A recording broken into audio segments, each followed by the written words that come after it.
Ils ont volé le seul cadeau qui aurait pu m'offrir la liberté le jour même de mon anniversaire. Ils me connaissent sous le nom de Vanessa. Si vous osez regarder ceci, ne vous éloignez pas. Avez-vous déjà aimé un démon déguisé en famille? La voix de mon grand-père était posée, presque fière, lorsqu'il a demandé « As-tu aimé la voiture que je t'ai envoyée l'année dernière ?» Le mot « voiture » m'a transpercé. Quelle voiture? Je n'avais absolument rien reçu. Pas un mot, pas de clé, rien d'autre que leurs excuses pitoyables sur le fait que l'argent se faisait rare. Les yeux de mon grand-père se sont tournés vers mes parents, qui se tenaient raides, leurs visages se vidant de leur couleur comme du lait qui se répand. La pièce est devenue silencieuse à en mourir. Puis sont venues les questions, les révélations, le chaos qui avait le goût de la confiance brûlée. Mes parents avaient toujours contrôlé ma vie, mes couvre-feux, mes choix, même mes amis. Mais ceci était différent. Ils avaient pris ce qui m'était destiné. Ils avaient volé un futur qui m'appartenait, et ils l'avaient fait en souriant. La maison semblait plus petite sous le regard de mon grand-père qui les clouait au mur. Des années de secrets se sont fissurées, déversant leur poison sur le tapis. Je me suis souvenu comment j'avais cumulé 2 emplois, me débrouillant tant bien que mal, pensant qu'ils m'aidaient à économiser pour l'université. Pendant ce temps, ils cachaient une voiture toute neuve sous leurs mensonges immondes. Leurs voix s'en mêlaient dans des explications désespérées, trébuchant l'une sur l'autre comme des enfants pris la main dans le sac. Mais le mal était fait. Je les ai vus pour ce qu'ils étaient vraiment, les geôliers de mes rêves, portant les doux masques de parents. La mâchoire de mon grand-père s'est crispée, la rage fleurissant dans ses yeux. Et j'ai senti quelque chose s'enflammer en moi aussi, une flamme que j'avais étouffée pendant des années a finalement pris vie. Ils pensaient pouvoir me garder en cage. Ils étaient sur le point d'apprendre ce qui arrive quand un oiseau en cage décide de s'envoler et d'entraîner leur petit monde parfait dans sa chute. Mes parents ont essayé de le calmer, inventant de jolies petites histoires sur des retards, des problèmes de titre de propriété et pour me protéger des coups d'assurance. Mais mon grand-père n'était pas un idiot. Sa voix était une lame, tranchant à travers leurs mensonges. Vous avez gardé une voiture destinée à votre fille. Vous lui avez volé sa chance de devenir autonome. Ils ont bégayé, cherchant la sympathie, se peignant en sauveurs plutôt qu'en voleurs. Je les ai regardés s'effondrer, la panique grimpant sur leurs visages, leurs précieuses illusions se fissurant. Pendant si longtemps, ils m'avaient gouverné avec la culpabilité, utilisant mon amour comme une arme contre moi, le tordant jusqu'à ce que je pense que ma place était sous leur coupe. Plus maintenant. Les yeux de mon grand-père ont rencontré les miens, féroces d'une fierté que je n'avais pas ressentie depuis mon enfance. Vanessa, tu méritais cette voiture. Tu méritais mieux. Ces mots ont forgé en moi une colonne vertébrale, plus solide que n'importe quel acier. Je me suis tourné vers eux, vers les gens qui se disaient mes protecteurs, et je n'ai vu que des étrangers dans leur peau. La lèvre de ma mère a tremblé, une seule larme a coulé, mais je n'ai ressenti aucune pitié. Les mains de mon père ont tressailli comme s'il cherchait un mensonge qu'il pouvait encore me vendre. Pas aujourd'hui. Ma voix était stable lorsque j'ai demandé « Où est-elle » Ils se sont figés. Vanessa, nous pouvons parler. Où est-elle? Ce jour-là, quelque chose s'est brisé entre nous. Aucune excuse ne pourrait jamais le reconstruire. Aucune justification ne me lierait plus jamais à leur laisse. Leur contrôle était mort au moment où ils se sont fait prendre. Et j'ai su alors que ma vengeance ne serait pas bruyante. Elle serait méthodique, précise, implacable. Ils ont volé ma liberté le jour de mon anniversaire. Je réduirai en cendres chaque illusion qu'ils avaient jamais construite. Une vérité à la fois. Ils ont essayé de me faire taire, sifflant des excuses entre leurs dents serrées comme si leur honte pouvait être cachée derrière un murmure. Mon grand-père a refusé de les laisser s'en tirer. Où est la voiture, Daniel, a-t-il exigé, sa voix forte comme le fer. Les épaules de mon père se sont affaissées, le reste de sa fierté s'écoulant comme de l'eau croupie. Nous l'avons vendu. Vendu. Mon souffle s'est coupé dans ma gorge, un millier de souvenirs s'abattant sur moi en même temps. Chaque fin de semaine où j'avais marché des kilomètres pour aller à mon travail. Chaque nuit où j'étais rentré épuisé pendant qu'ils étaient assis confortablement, me regardant lutter, sachant que les clés de ma liberté pourrissaient sur un terrain de concessionnaire. J'ai vu les yeux de ma mère se détourner et les mêmes yeux qui me lisaient des histoires avant de dormir.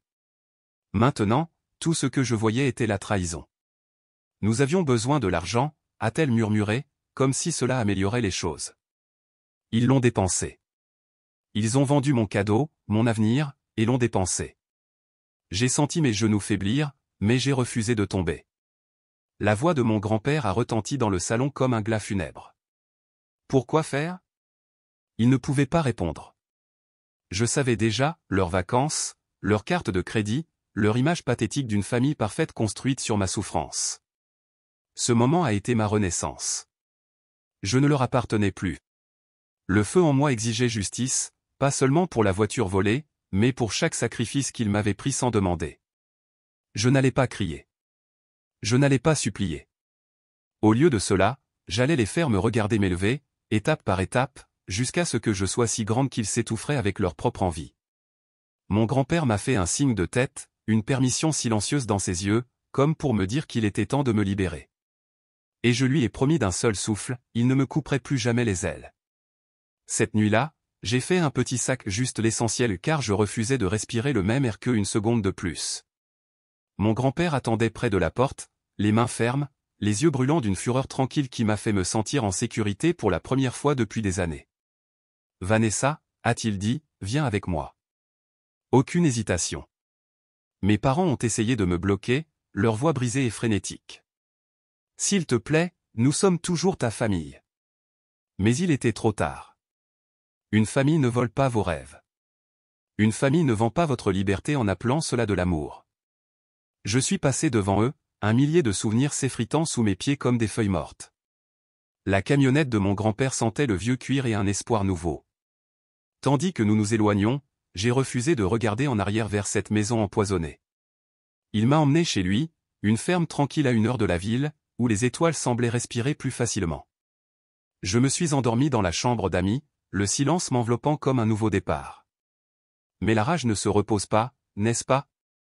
Au cœur de la nuit, je suis resté éveillé, rejouant chaque mensonge, chaque sourire qu'ils avaient utilisé comme une arme pour me garder petite. Ils avaient volé de l'argent qui n'était pas le leur. Et ils l'avaient fait parce qu'ils pensaient que je ne le découvrirais jamais. Ils m'avaient sous-estimé. Demain, je commencerai à creuser. Je découvrirai chaque dollar qu'ils avaient pris, chaque secret qu'ils avaient enterré. Je les exposerai à chaque ami, chaque voisin, chaque parent éloigné qui pensait encore qu'ils étaient des saints. Ils avaient fait de moi leur prisonnière. J'allais devenir leur pire cauchemar. La lumière du matin a chassé la nuit, mais ma colère est restée vive, éveillée, vivante. Mon grand-père était assis à la table de la cuisine, un café fumant entre ses grandes mains burinées. « Quel est ton plan » a-t-il demandé, sa voix calme, mais ses yeux avides de vérité. Je lui ai tout raconté. Comment ils avaient contrôlé mes comptes. Comment chaque chèque de paie disparaissait mystérieusement. Comment j'avais été laissé à mendier des trajets en voiture pendant qu'ils se pavanaient avec de nouveaux vêtements et des dîners chics. Il n'a pas bronché. Au lieu de cela, il a ouvert un vieux classeur et en a sorti un dossier épais. Des relevés bancaires, des reçus, des registres. J'ai gardé des copies, a-t-il dit, juste au cas où il ferait quelque chose comme ça. Ma poitrine s'est serrée. Toutes ces années, il avait été mon gardien silencieux. J'ai parcouru les preuves, chaque ligne étant une balle à travers leur masque. Des vacances payées avec les fonds de mon anniversaire. Des soldes de cartes de crédit mystérieusement effacés quelques jours seulement après le retrait de mes prétendues économies pour l'université. Ils avaient volé des milliers de dollars qui m'étaient destinés. Des milliers. Une rage tremblante s'est emparée de moi, mais j'ai refusé de pleurer. J'utiliserai les faits comme une arme. D'ici la fin de la semaine, je déposerai une plainte. Je gèlerai chaque compte. Je les confronterai à leurs péchés, enregistrés et indéniables. Mon grand-père a promis de me soutenir, la mâchoire serrée comme du fer. J'ai senti quelque chose de nouveau dans mon sang, le pouvoir. Ils avaient volé mes rêves depuis bien trop longtemps. Maintenant, je prendrai les leurs. Ils goûteraient au genre de peur qu'ils m'avaient appris à avaler. Quand j'en aurais fini, ils sauraient exactement ce que ça faisait de voir son monde glisser entre des doigts avides. Il ne s'agissait plus d'une voiture. Il s'agissait pour moi de briser enfin leur emprise pour de bon. Au moment où je me suis retrouvé de nouveau sur leur seuil, je n'étais plus leur fille. J'étais leur décompte. Mon grand-père attendait à mes côtés, une montagne silencieuse, pendant que je sonnais à la porte. Mon père a répondu, a forcé un sourire pitoyable, ses yeux cherchant derrière moi comme s'il cherchait une issue de secours. Trop tard. J'ai avancé, le dossier à la main. Nous allons parler, ai-je dit, chaque mot étant une arme chargée. Leur salon semblait plus petit maintenant, comme si les murs se refermaient sur leur salle secret. J'ai étalé les papiers un par un, relevés bancaires, signatures falsifiées, dates, reçues. Leur panique était presque musicale. La voix de ma mère tremblait. « Vanessa, tu ne comprends pas. »« Non », ai-je lancé sèchement. « C'est vous qui ne comprenez pas. Vous m'avez volé. » Mon père a essayé de se lever, mais la voix de mon grand-père l'a cloué au canapé. « Assieds-toi, Daniel. » Je les ai regardés rétrécir devant moi. J'avais été leur marionnette pendant trop longtemps, dansant pour leur louange, désespéré d'obtenir leur approbation. Mais c'était fini. « Vous allez transférer chaque dollar que vous avez pris, » ai-je dit, « ou je porterai plainte. » Fraude, vol, exploitation de personnes âgées. Le visage de ma mère s'est décomposé. Les poings de mon père se sont serrés, mais il était impuissant. « Comment peux-tu nous faire ça » a-t-elle gémi. L'hypocrisie m'a presque étouffé. « C'est vous qui vous êtes fait ça » ai-je répliqué. Leur monde parfait brûlait, et j'étais l'allumette. Mon grand-père a posé une main réconfortante sur mon épaule, sa façon silencieuse de dire « Je suis fier ». Ils avaient volé mon avenir. Je le reprenais, pièce par pièce, jusqu'à ce qu'il n'ait plus rien derrière quoi se cacher que leur propre honte. Ils ont essayé de négocier, de tourner le couteau une dernière fois. « Vanessa, si tu fais ça, tu nous ruineras », a plaidé mon père, comme si le mot « ruiner » signifiait quoi que ce soit après ce qu'il m'avait fait. Je n'ai pas scié. « Vous vous êtes ruiné vous-même » ai-je dit, ma voix assez froide pour fendre le verre. Ma mère a sangloté dans ses mains, mais ses larmes sont tombées dans des oreilles de sourd. J'avais pleuré trop de fois seul, me demandant pourquoi rien n'était jamais à moi, pourquoi chaque rêve semblait hors de portée. Plus maintenant. Mon grand-père a alors parlé, sa voix calme mais absolue. Vous signerez les documents de transfert aujourd'hui. Si vous refusez, elle portera plainte, et je témoignerai. Mon père s'est effondré, la dernière couche d'arrogance se brisant. Ils ont signé. C'était presque décevant de voir à quel point c'était facile une fois que la vérité avait été traînée, à vif et dégoulinante, à la lumière. Je me tenais plus droite que je ne l'avais jamais été dans leur maison. La peur qui avait vécu dans mes os pendant si longtemps a été remplacée par une paix durement gagnée. En rassemblant les documents, j'ai croisé les yeux de ma mère, vides, perdus. Pendant un instant, j'ai presque eu pitié d'elle. Presque. Parce que la sympathie n'avait pas sa place ici. Ils avaient pris mon indépendance, ma confiance, ma foi en la famille, et avaient essayé de les enterrer sous leur cupidité. Et maintenant, ils allaient me regarder tout reconstruire sans eux.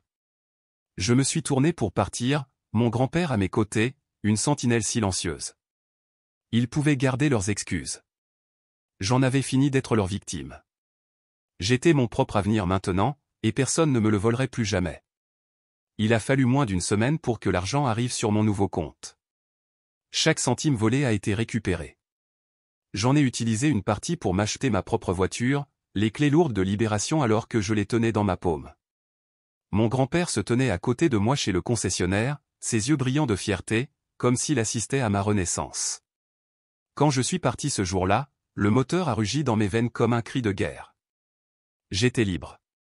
Libre de leurs mensonges, libre des chaînes de leur amour conditionnel. Mes parents ont essayé de me contacter plus tard, leurs messages textes dégoulinant de regrets, des excuses scénarisées comme une mauvaise série télévisée. Je les ai laissés sans réponse, car le pardon se mérite, il ne s'exige pas. Ils me l'avaient appris à la dure. J'ai commencé l'université cet automne. Mon nom était enfin sur chaque document, chaque bout de papier, chaque rêve. Personne ne réécrirait plus mon histoire. Certaines nuits, je revois encore les larmes de ma mère ou j'entends la voix paniquée de mon père. Mais ce sont des fantômes maintenant, impuissants face à la femme que je suis devenue, la femme qui est renée des cendres de leur trahison. J'ai construit une vie sans dette envers eux, sans culpabilité, sans chaîne. Un jour, peut-être comprendront-ils le prix à payer pour voler la liberté d'une autre personne. Mais même s'ils ne le font jamais, je dormirai paisiblement en sachant que j'ai récupéré ce qui m'appartenait. Ils m'avaient sous-estimé. Ils ne referont plus jamais cette erreur. La justice, nette et finale, s'est refermée sur moi comme le générique de fin défilant sur la dernière scène d'un film brutal. Que feriez-vous si les personnes qui vous ont élevé se révélaient être celles qui ont volé votre avenir? Ils ont essayé de contrôler Vanessa, de lui voler le cadeau même qui aurait pu lui donner des ailes. Ils ont vendu sa voiture, dépensé son argent et menti pendant des années jusqu'à ce qu'un anniversaire brise leur masque parfait. Avec la force de son grand-père derrière elle, Vanessa s'est levée, a exposé chaque mensonge et a repris sa liberté, morceau par morceau. À la fin, elle est partie au volant de sa propre voiture, avec son propre nom, selon ses propres termes, laissant les voleurs de ses rêves s'étouffer avec leurs regrets. Abonnez-vous pour plus d'histoires vraies, brutes et pleines de vengeance qui ressemblent à un court-métrage. Si vous avez déjà dû vous libérer de personnes qui prétendent vous aimer, cette histoire est pour vous. Dites-moi dans les commentaires, pensez-vous que Vanessa devrait un jour pardonner à ses parents ?